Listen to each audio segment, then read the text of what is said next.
The topic is HIV and AIDS, a Streetworks update. Of course, we're talking to the Executive Director of Streetworks, Mr. RCrowder8.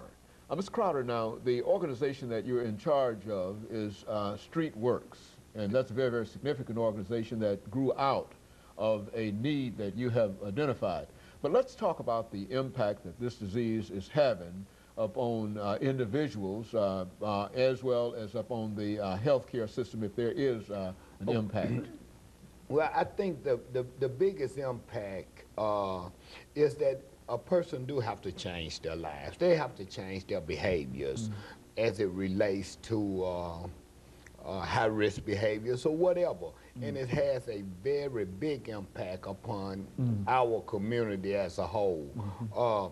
For instance, you hear people talking about Magic Johnson and the reason he looks so well because he has money and this type of thing. Well, what people in Tennessee need to know that anyone who's HIV infected in Nashville has access to the same medications that Magic Johnson has access to because of TennCare. Every drug that's on HIV medication, it's on the TennCare formulary. So they have access to all of those drugs. Now, personally, HIV have not impacted my life too much. I go on with life as usual. You know, I was married a year or so ago to a very beautiful young lady. She's not HIV infected, and you know. Now HIV has almost become a chronic illness. With proper care of yourself, you can live a very normal life.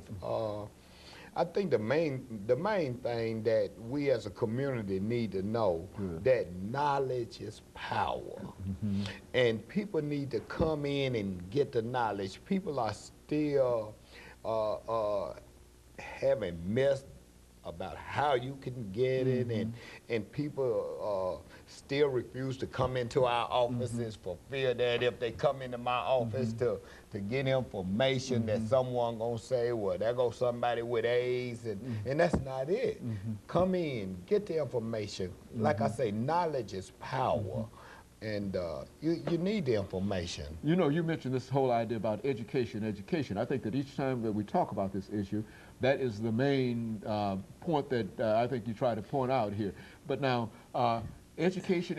We've tried to educate. We've been educating folks for the last 10 or 12 years in reference to this disease, but it still seems that we are missing a large group. As a matter of fact, that's one of the reasons that you established Streetworks, so that you could reach that group. What do we do in order to increase the number of individuals that we are reaching with the message of education? Well, Dr. Haney, one of the things I really like to applaud you on is having me come in so we could have these type of discussions to let people know it's okay. You know, no one deserves HIV. There's no innocent or guilty party in this whole thing. It makes no difference. No one deserves it.